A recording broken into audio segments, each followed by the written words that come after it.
Tonight we're talking about the formative period for Utah rock art. And I don't know exactly where this name came from. I think that a bunch of the Utah archaeologists kind of sat down and decided they needed a name for this period of rock art, kind of when the Fremont and the Anasazi people were here. And just a note on names, I'm going to use Anasazi, which is the common name. The better name for them is the Ancestral Puebloan group. Um, but I think most people know them better as Anasazi. So I'll just continue using that for tonight. So um, I want to remind you of some, oh, come on. We talked in the last presentation about styles and whether there was a simple formula. And you know, what we've done is we've tried to show you pictures that really exemplify kind of the styles that we're going to talk about tonight. But it's never that simple, right? You're always going to go to a rock art site where something looks a little bit like this and a little bit like that, and it's really hard to figure out the style. But we'll try and give you some general guidelines on both the Fremont, the Anasazi, and we're going to do a little bit of Cave Valley style tonight as well. So time periods, again, just as a reminder, the Anasazi were broken down into two groups: the basket maker, which is basically pre-pottery, although at the end of the basket maker period, they were starting to do pottery. So they were from about 1500 BC to 750 AD. And that 1500 BC time period is kind of when we start to see corn pollen dates showing up here. So they might not have been doing a lot of farming, but you know, there was corn in the area. The Puebloan period is when they're they have pottery, they're starting to build above ground structures, they're building kivas. And so that's from about 750 AD to about 1300 AD. It depends on the area of Utah. In some places, Utah is starting to be abandoned about 1200 AD. And the Fremont are roughly 0 AD to about 1300 AD. We have some archaeological reports that up in the vernal area in really small locales that the Fremont might have stuck around until about 1450. So that's basically who we're talking about in the time frames for tonight. And just as a reminder, the basket makers, they were hunter-gatherers with some farming thrown in. They were living in pit houses. They had the atlatl, the dart and basketry, and they had large pectin painted panels, and we'll see all kinds of those. And the Puebloan people were farming with supplementing the farming with hunter-gathering, and they had surface towns, kivas, and late in the period they have the famous cliff dwellings. They had the bow and arrow, the atlatl, and the dart, and they had really sophisticated, beautiful pottery and basketry. And the rock art changes a little bit, and I think we'll show you some of that as we go through. It might not be fair to say that it's less sophisticated, but it certainly declines in size. It becomes more abstract, and the anthropomorphs are less sophisticated, I would say, in terms of the overall appearance than they are earlier. The Fremont were always hunter-gatherers, and they were adding farming in, I think, as to get a little bit more food. They always stayed in pit houses. They never really built above ground structures. They had the bow and arrow, the atlatl and the dart. They had basketry, and they had gray and corrugated pottery. They had some painted pottery as well, but it was pretty limited. And they had large pectin painted panels. So these are the people we're talking about tonight. Fremont is shown as the yellow part of this map that's on your screen now. And this is from BYU. And they're using the Colorado River as a rough boundary. We know things are never as clean as that. Certainly the Fremont were moving south of the Colorado River in some areas. Places like Moab and Escalante were definitely places where they were mixing with the Anasazi. The Anasazi were kind of south of the Colorado River, again, as general rule. And they were moving over, and they were in that St. George area. They didn't quite get up to Cedar City. And the St. George area is kind of a different group of the Anasazi. And I think Nina will talk a little bit about that. They had more of a Kayenta influence as opposed to a Chaco or Mesa Verde influence that the Anasazi in the Four Corners region had. So that's roughly kind of the areas that we're looking at within the state. So here's a quick and dirty characterization of Fremont versus Anasazi rock art. So the picture on the left, those are Fremont figures. They have these square, kind of bucket-shaped heads, wide shoulders, trapezoidal bodies where they're narrowing towards the waist. And sometimes at the waist, from below the waist, they start to flare out again. Skinny arms hanging down, and then the feet almost always point to the side. The Anasazi figure on the right has round head and hair bobs in there, and the Fremont will sometimes have the hair bobs as well. And this one is kind of a Puebloan picture, so the arms are hanging down, the feet are off to the side, but you notice that the body is much more rectangular. It's not really narrowing as much at the waist. And Nina's and I are going to talk a lot about some of the differences over the time periods about how these body styles change. So, Anasazi basket maker rock art. Nina, I can't remember. Is this you or me doing this? I think it'd be a great idea if we both pitched in on it, but you gave it to me. Okay. So I will begin. So when we're talking about Anasazi rock art, I think from what Troy showed you on the map, you can see that it's in two different areas and they call it two different kinds of things.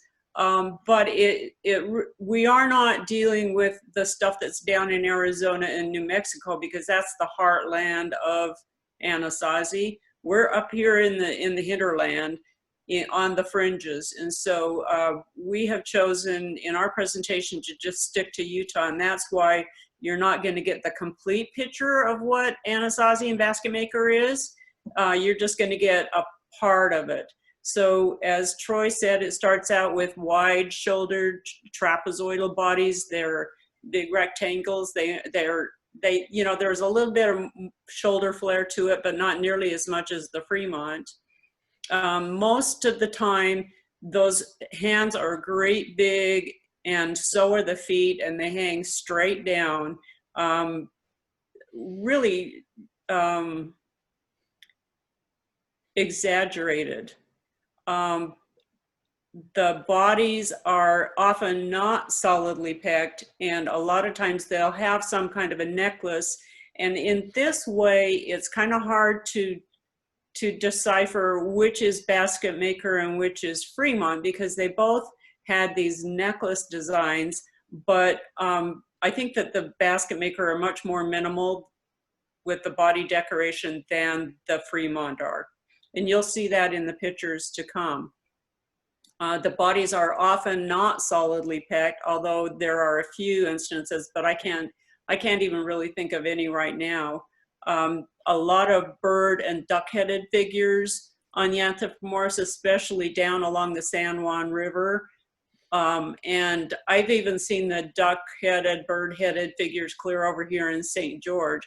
So I think that there's a lot of influence in St. George from those people over there in the Glen Canyon area, the San Juan River area, and you got about 300 miles of difference in where they are. But I think that was a spread that came east to west. And I think down along the border of Utah was a pretty good corridor, and that's why you'll see that continuing on through.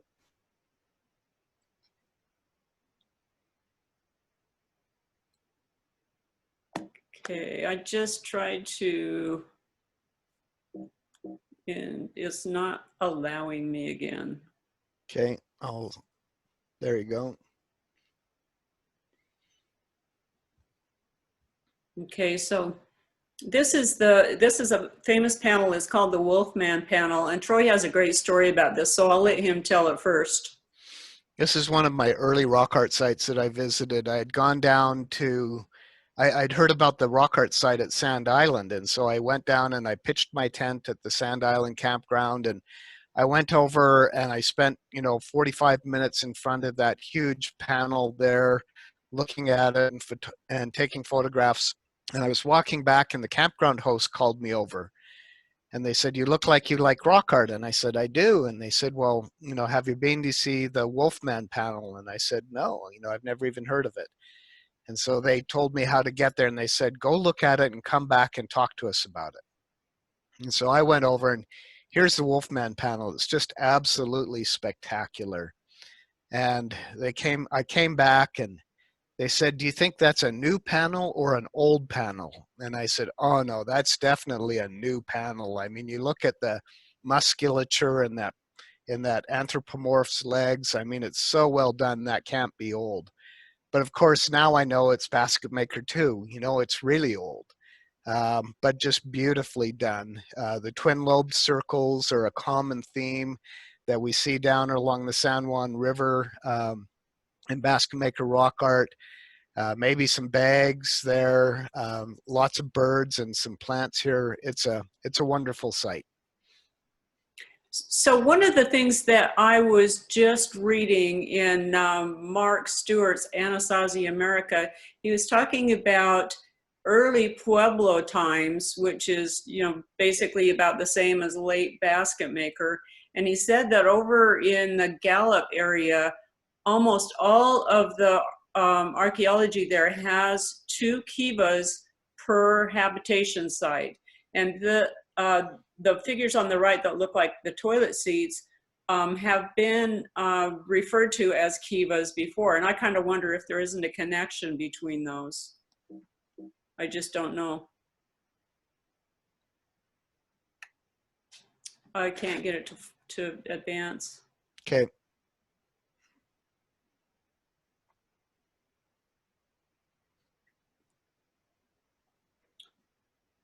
Okay, so this is another one that I think shows you continuation of style. In the early days, I would have called this a Glen Canyon 5 because I've seen lots of Glen Canyon style 5 panels where they have these animals, sheep or whatever you want to call them, that are made in this way. And you can see that they are put over the top of this human figure that has the hands hanging down. And so this is one of those panels where you can't really define whether it's Glen Canyon 5 or Basket Maker, although the human figure has every attribute of a Basket Maker figure on it. So go ahead.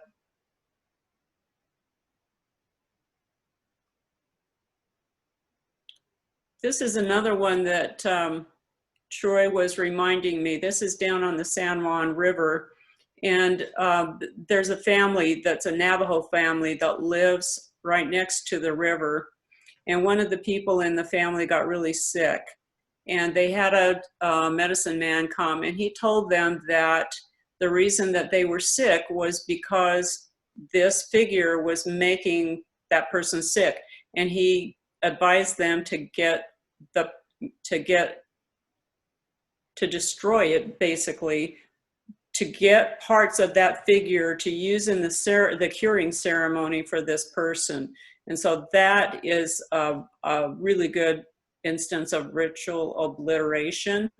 And that isn't rare in rock art when natives have done the damage, not white people. But this is, otherwise, it's a really beautiful, really well executed Basket Maker panel. Okay.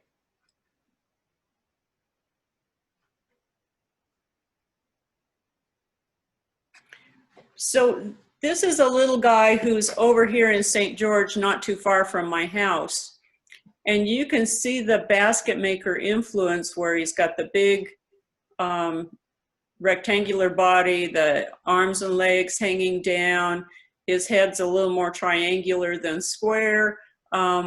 but you can see that this is an influence. And if I were asked, you know, what this panel, who had made this panel, I would say that it was the Virgin Anasazi, but it has a whole lot of basket maker influence to it. Okay. All right, so now we're going to move into the Puebloan period rock art. And I first kind of got introduced to this. It was a URARA float trip many, many years ago, and Sally Cole was kind of leading the thing, and we popped off at this exact site, I believe. And she was talking about how the anthropomorphic figures really change in the Puebloan period.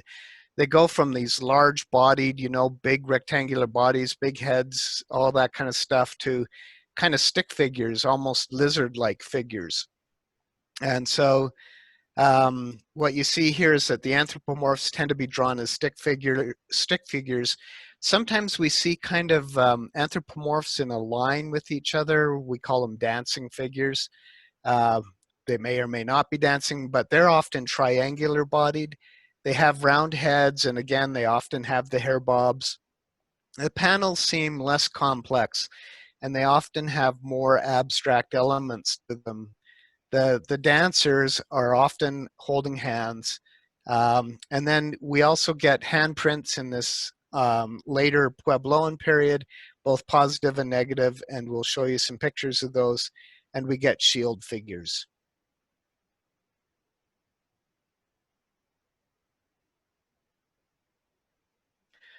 So this is an example of a panel that's down in Grand Gulch, and you can see how abstract this panel is. It's got the spirals and the concentric circles, which you see in every style in Utah, so that's not too surprising. But just a lot of kind of things going on here that, you know, aren't clear. Nina's going to talk a little bit about some of the things that she thinks she sees in here in terms of clan symbols and other things like that. So that's one thing that I have noticed when I've spent a lot of time down there in the northern Arizona area that kind of blends into southern Utah. And as I see rock art morph from the basket maker to the Pueblo, and that's some things that I really noticed. So like right around these guys with the big circle with the, circle with the line. Let's see, where am I? These guys that are kind of stick figure, I call them lizard figures. This footprint with the toes that are kind of curly. All of those, to me, even these little circles with the little line in it, you can find all of these images at Willow Springs at the clan symbols. And it seems to me that as they morph from basket maker to Pueblo, the panels get way busier, and they are more concerned with clan symbols, little maps of I call it a map, but it's not a map of a place. It's a map of a drawing of dance, some kind of a dance pattern, or how you get up the mountain, or where the spring is, or they're more directional kind of things. And then you've also got these really common spirals that start turning up in that Pueblo time period. So those are some of the things that I've noticed in things that are in the process of morphing between the basket maker and the Pueblo. Okay. You need to get the annotation off there before we can move on. Did I do that? Well, there's probably a little lag, but I don't see it happening yet. Yeah. Clear? There we go. Okay. All right, so this is another nice example, again, of, you know, a lot of abstract things going on. And Nina wanted to include this one because Again, this is down in that southwest corner of Utah, down in the St. George area, and it's got some Paiute figures that are superimposed over the older style Anasazi Puebloan figures here.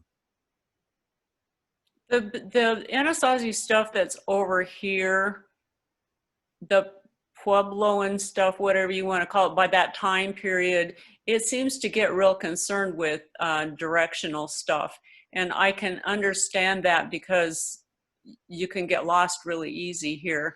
And I know that there's a lot of people that will say, well, they didn't need a map. They came here, you know, they've been here before, or they had directions. But I do think that maps are real necessary in this area, or, you know, drawings of some sort. And so I see quite a bit of that here in the older stuff that I don't see in, say, the Paiute stuff that's newer. And Paiute here in this St. George area begins around 1200, 1250.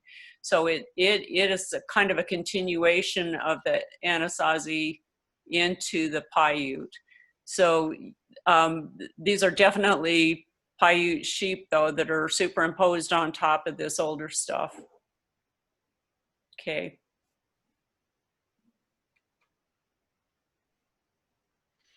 I'll let you talk about this one too, Nina.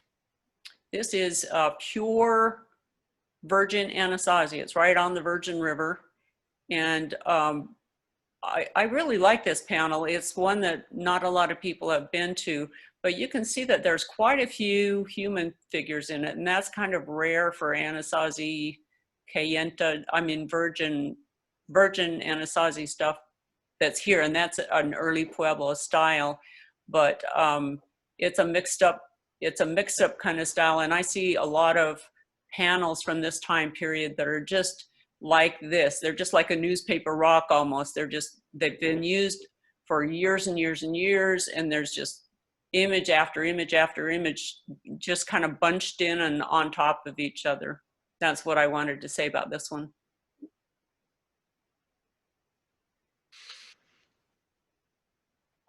So this next figure, Nina and I had some discussion about it.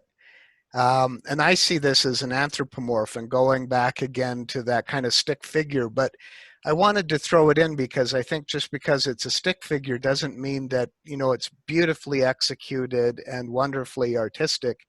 I see it as an anthropomorph. Nina's not quite as sure that it is. But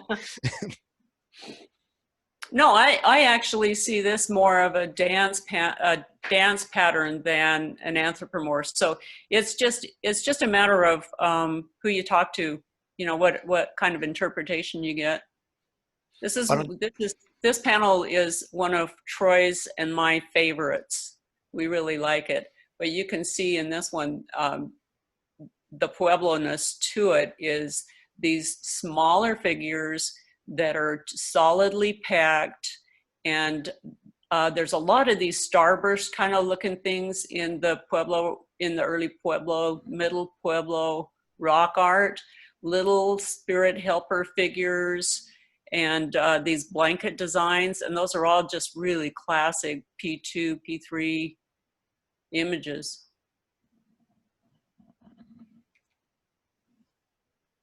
Did you have something you wanted to add to this one, Troy?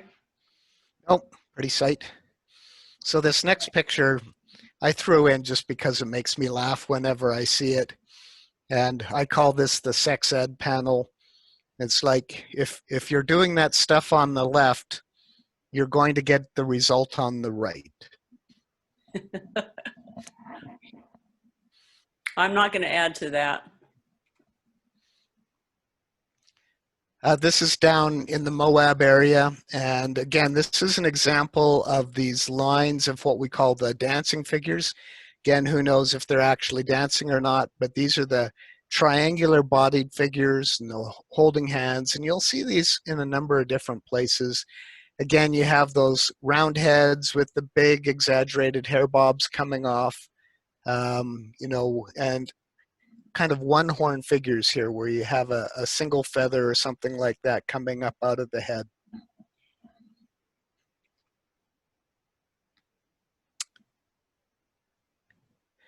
So this figure I just threw in just kind of for fun to say, you know, sometimes the anthropomorphs are really very well executed within the rock art.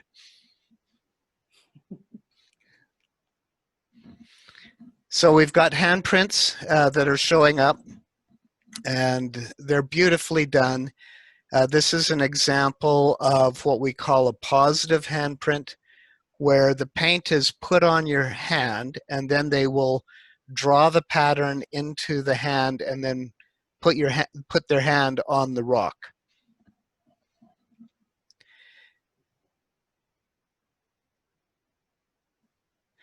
This next panel has a combination of both positive and negative handprints. So you can see the handprint on the left, and what they did there is they put their hand actually on the rock surface, and then they blew the paint around their hand. So the hand is left in a negative image with the paint going around the hand. And then you've got, it looks like 4 handprints over to the right, where again, they're positive handprints where the paint was applied to the hand and then the hand was put on the rock. And this is the same panel, just slightly different part of it. And here we've got what I think are Anasazi shield bearers. And they're big, full-bodied shields, great big, huge shields. Again, you've got the round-headed figure on the left, looks like single horn or a single feather for both of them. And then this figure is interesting because it's superimposed on a Barrier Canyon site. So if I can get things cleared up on my screen, here's a Barrier Canyon figure here, and here's a Barrier Canyon figure here. So these beautiful Anasazi shield bearers are superimposed over a location that the Barrier Canyon people used before at this site, at this same site.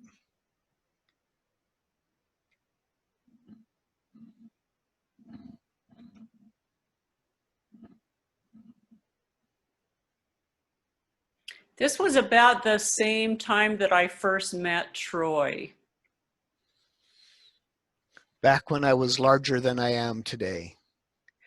So Lots of years. this panel is in roughly the same area. And again, I think it's a large shield-bearing figure, and you've got the round head, and you've got either one really big wide feather, I think, coming out of the top of the head. This was a wonderful trip that I did with my sister. It was a beautiful day to go down there, and then we got lost and continued onwards and ended up hiking 23 miles that day. I was quite tired.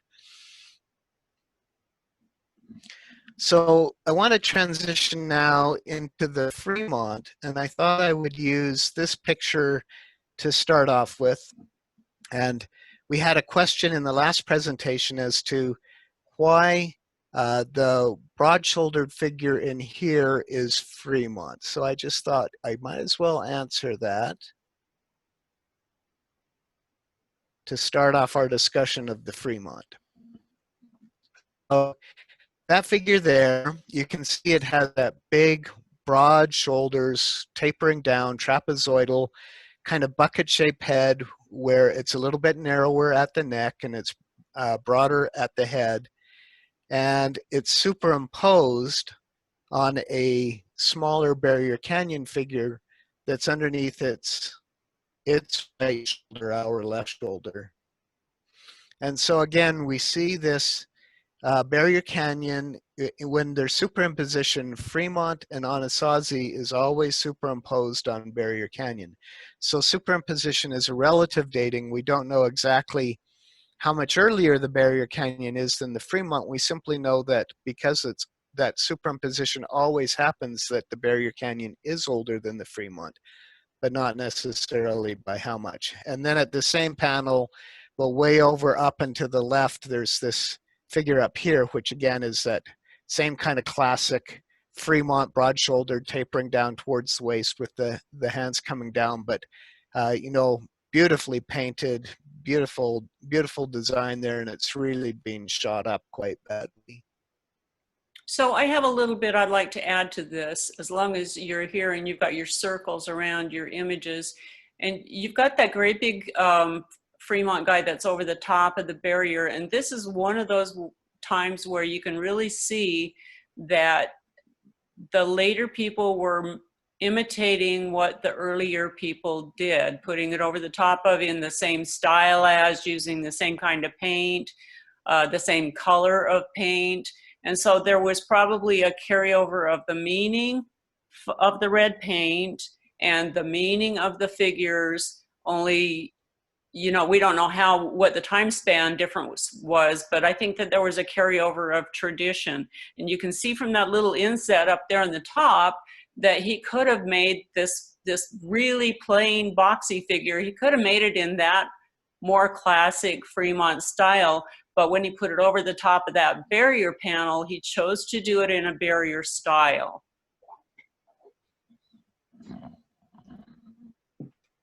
That's all I'm going to say. So from that panel, I thought we would actually go to the type site for the Fremont. The type site is where the culture gets defined. And the type site for the Fremont is along the Fremont River in, oh my gosh, I keep forgetting the name of this, Capitol Reef National Park. I have a hard time with that national park name. And so this site here is a beautiful panel. It's a public panel, great big pull-off, easy to see, just a little ways away from the visitor center, up above the river. And these are really classic Fremont figures from this area. So they're wide-shouldered trapezoidal bodies that sometimes flare out below the waist. They have buckets heads that are squarish. They're often narrower at the neck. They often have elaborate body decorations, sashes and necklaces and all kinds of things going on. You don't see a lot of that here, except in the top right figure has a really elaborate kind of necklace. This figure up here, you can see, has an elaborate necklace up there. The feet tend to point outward rather than down, and they occasionally have tear lines, and I'm going to show you some better examples of that, although I think there might be some tear lines again in the middle figure here. It's a little difficult to see without zooming in. And the other thing is the headdresses here are often very elaborate. Now these ones all have the two kind of prongs, curved prongs coming out for the headdresses, but you'll see a lot of variety in the Fremont headdresses, but they tend to be very elaborate. And the pecking and the size of the figures varies by region. So here you can see all of these figures, except for the one on the top right, are fully pecked. And that varies as you move around the state. And I'll show you some examples of that in the next picture.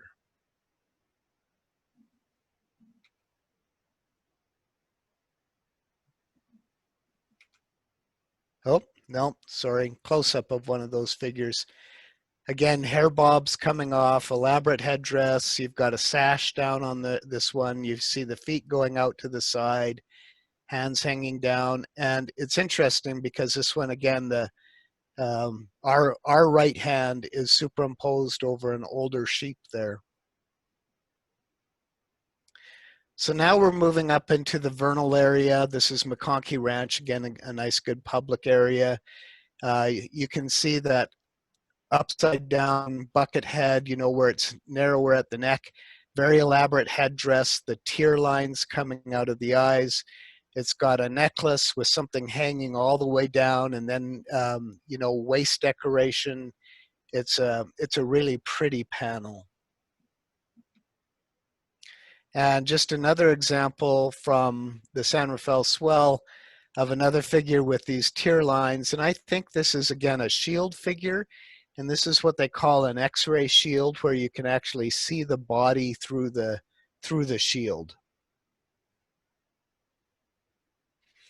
Going back up to vernal, elaborate headdresses, things hanging down in the chest, a sash at the waist. And in vernal, we have a lot of instances where people are holding things that look like this. And we think they are heads. We think they were doing head hunting up there. But that's just kind of a guess, although we have found heads in the archaeological record.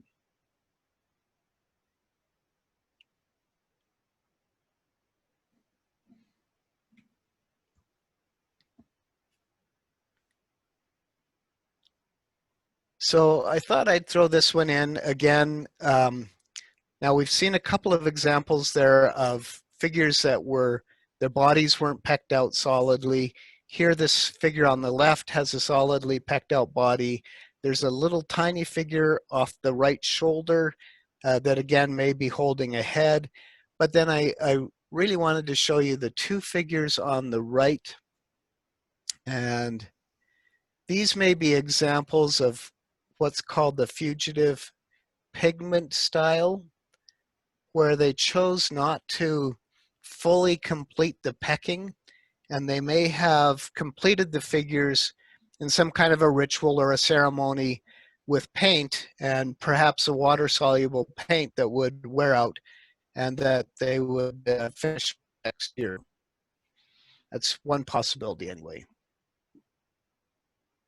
And that is really common up there in Vernal. There's a lot of those.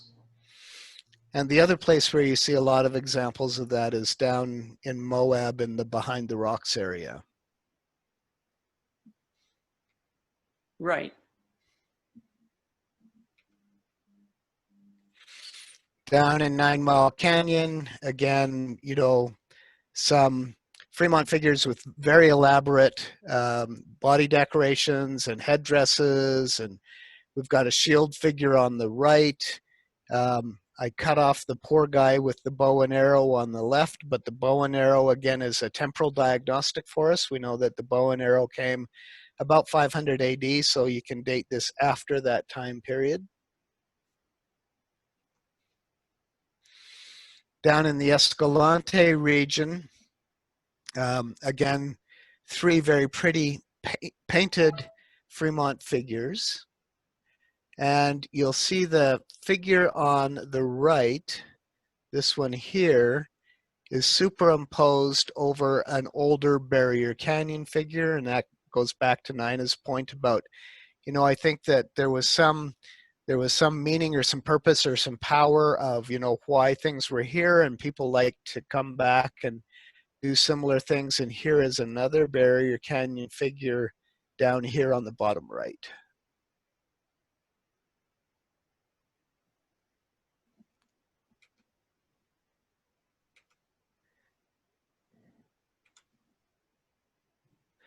Okay, this is a famous panel, The Great Hunt Scene, that probably everybody on here has seen before. Again, this top center figure is clearly Fremont, with those nice wide shoulders tapering down to the waist, flaring out a little bit, the kind of the bucket-shaped head narrowing towards the neck, twin horns. And then it's harder to tell these figures here because they're all in profile. And I think that the reason they're all in profile is because they're holding the bow and arrow. And so they want to accentuate the fact that they have the bow and arrow here, and you can do that when they're in profile, but it makes it a little bit more difficult for us to look at them and say, you know, are these classic definitions? Are they Fremont? Are they Anasazi figures who are coming in and doing something? What's going on here? It's a good question. I think Harold Patterson did a paper on this not too long ago that was pretty interesting. It's published in our volumes. Thank you.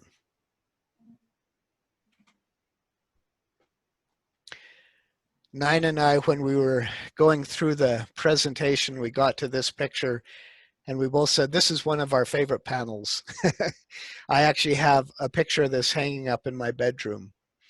And I just think it's beautifully done. Again, Fremont, broad shoulders, feet going out to the side, arms hanging down, um, you know, really triangular shaped heads, which are really exaggerated, and really narrow waists and flaring out below the waists. What I like about these anthropomorphs at the top is that the body decoration on all of them is different. So if you look at these figures going out here, each of the figures, there's 1, 2, 3, 4, 5 of them. Each of them has a very different body decoration. And I just think it's fascinating that they chose to do that. And then down here below, you have some burden basket carriers. And again, they're shown in profile because, again, I think the action, they're moving, they're carrying something is important. And they want to make sure that you're aware that they're carrying a burden basket. And if you just looked at them from face on, you wouldn't see the burden basket because it would be behind them.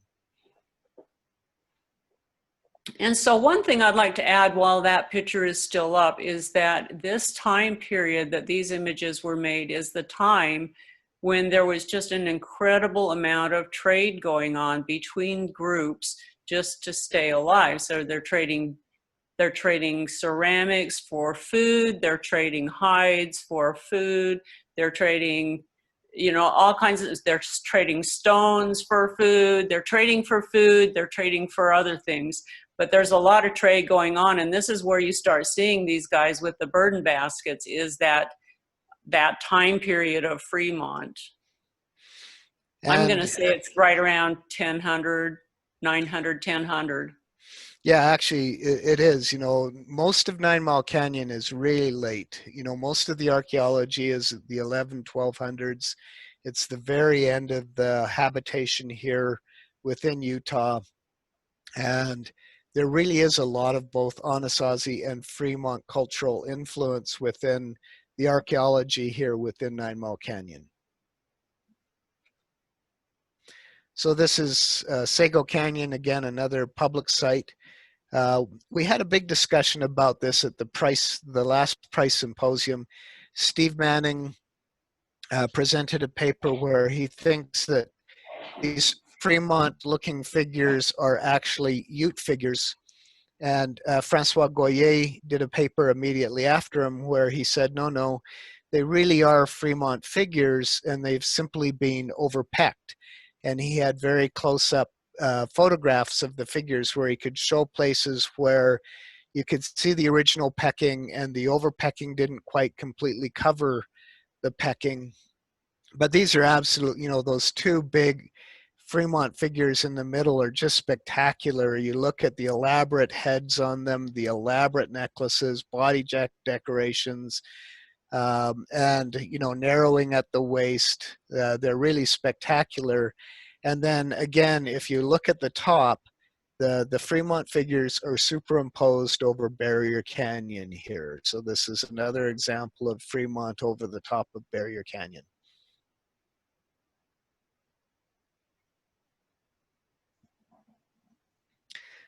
So we've talked about some of the kind of classic areas for Fremont, and I wanted to make sure that we looked at some of the other regions as well. So this is from Fremont Indian State Park, and that anthropomorph up there in the top left is one of the really classic figures from there. And again, you can see that basic Fremont style, the broad shoulders, the kind of the bucket-shaped head, you know, two horns coming up. You know, it looks like they're maybe holding a plant or a staff in one hand and a bag or something in the other, maybe a small shield. But a really pretty panel that's there at Fremont Indian State Park. Also at Fremont Indian State Park, a more stylized figure. This is what I think is often called a sarcophagus figure, because you have an anthropomorph within an anthropomorph, which is kind of what a sarcophagus is. You put a body inside a stone casing that looks like a body. And, you know, I think in general, the sarcophagus figures are an indication of pregnancy, but it's hard to tell, hard to interpret what that is. But, this is a much more stylized figure, although if I had to guess, I would say, again, it's a Fremont figure. It has, the head's hard to see, but it's that bucket shape, wide shoulders, narrowing at the waist, and, very different legs. In the same area, but not in Fremont Indian State Park, we're now in this area that's covered with these basaltic boulders, and you can see the anthropomorph down in the bottom right of this boulder. And, it's starting to get to a point where it's much more difficult to determine that that's classic Fremont, although in this region I expect it is. The other interesting thing about this site, and it's let me see if I can show it to you here. These boulders are what I call edge pecked. And so all along these edges of the boulder coming along, they've pecked all along the edge. And this happens on boulder after boulder after boulder after boulder. And it's really unusual. I've never seen that anywhere else that I can remember. So it's just an interesting kind of thing that they were doing there. And it must have taken them forever to peck all the edges of those boulders.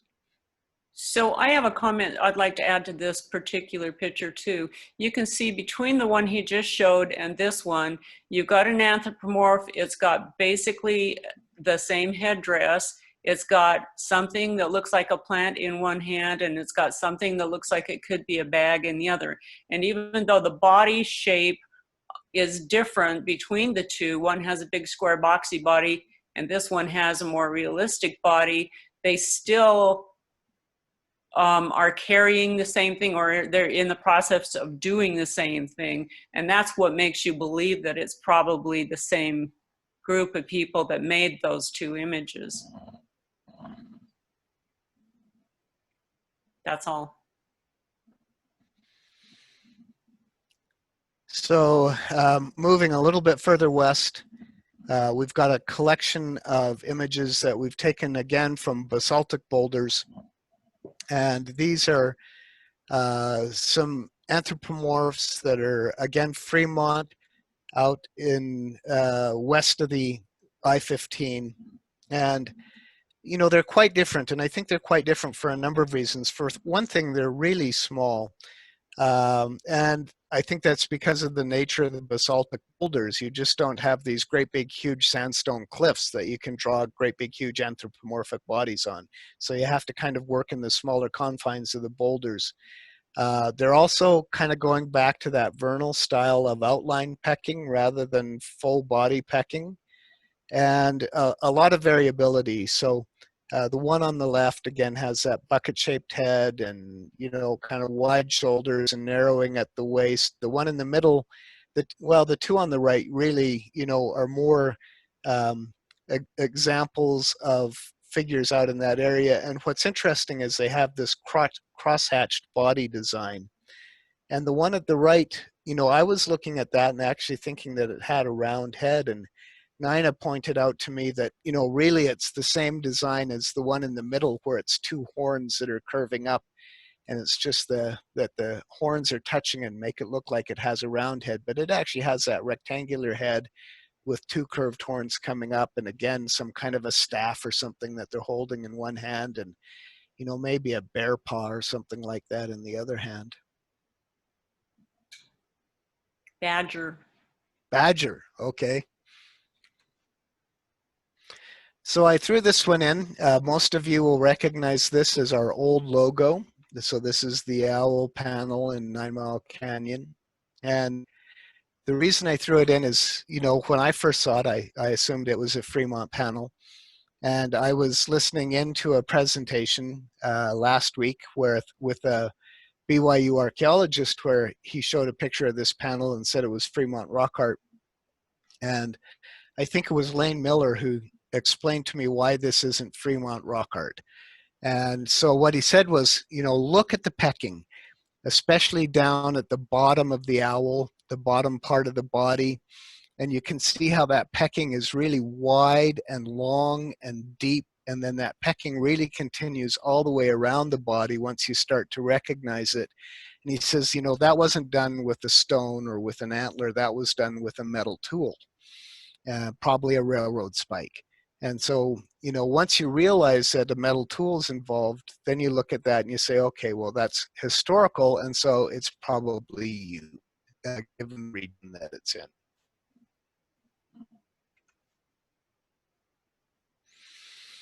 So Nina is our Cave Valley expert. Oh, good. I've only got 5 minutes. So Cave Valley is one of these styles that we thought we'd throw in there for giggles, because it is really, it's a very interesting style, and it's really regionally specific. You get it around Kanab, within maybe a 50-mile radius of Kanab, and that's it.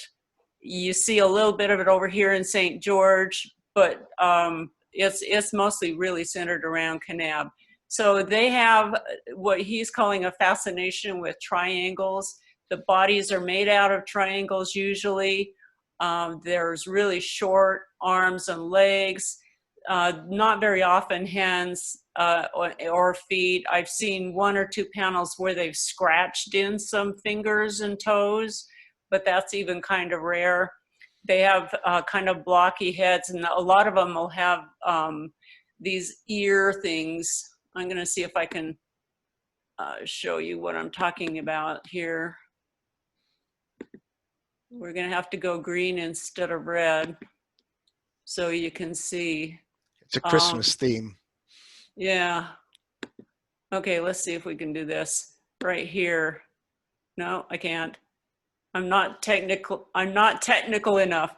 But you can see on this one guy here, he's got these ears, and they could be from like a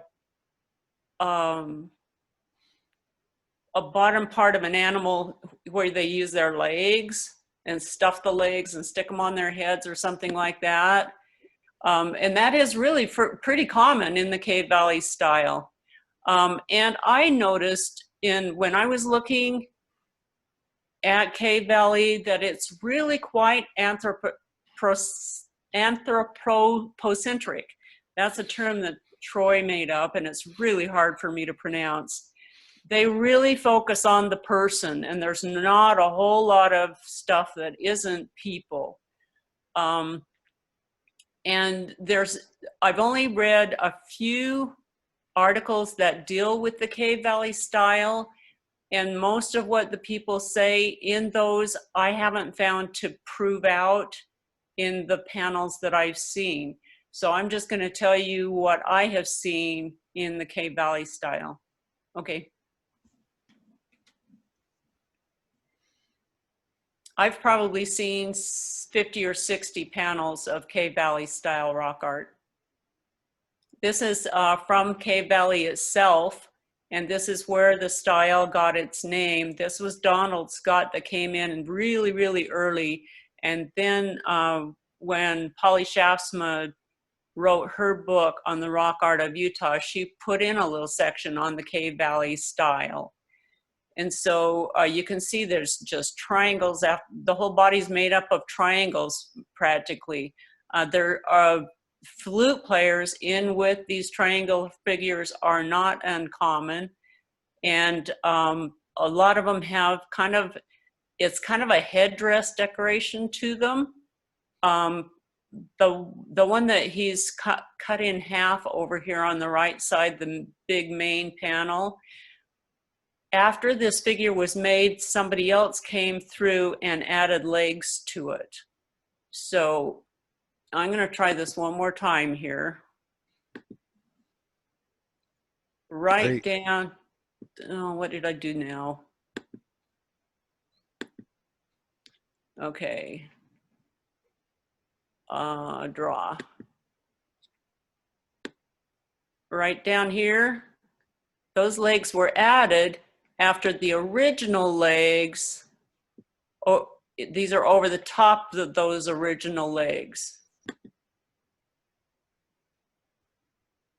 Okay. This is in the same cave. You can see this wonderful headdress. I'm going to go out on a limb here and say that this is face paint. The little zigzag is paint on the face. And then they've got that beautiful, it's almost a Fremont shaped body on this one. And I think they could be part of that Fremont tradition that came over here. But that's a real stretch. Okay.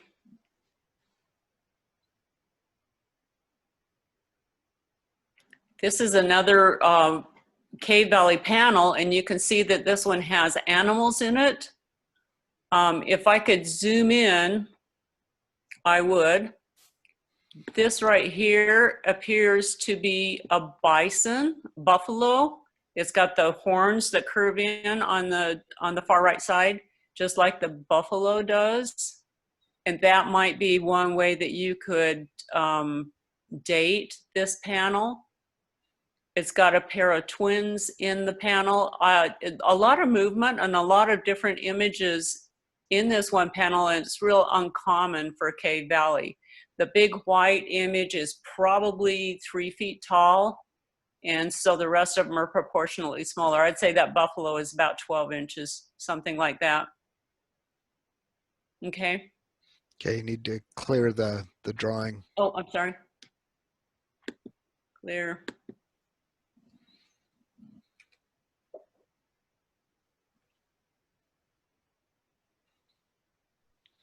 This is the newer Cave Valley that's over in St. George. This is by one of the golf courses. It's got other images besides this Cave Valley image, but this is just one thing I wanted to just throw in here to show that Cave Valley isn't just limited to the Kanab area. And you'll see, oh, there's probably 20 or 30 Cave Valley images over here in the St. George area. They have this really straight shouldered thing, straight out arms, and then the triangles are straight lines, or sometimes there's 2 lines pendant from that big straight line that's the shoulders. They're pretty interesting, guys, and I cannot figure out whether this is a mythical being, whether it's a human being, whether it's a spirit. I just can't figure out what it is. Okay. This is the yellow man.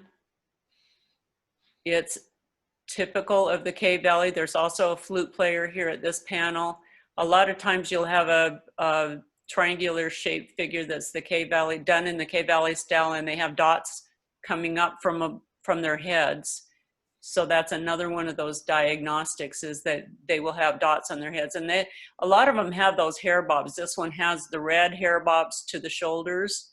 A lot of them have hair bobs. Okay. So that's it for our presentation tonight. We'll close up with a spectacularly drawn basket maker 2 figure with those pendant arms and pendant legs.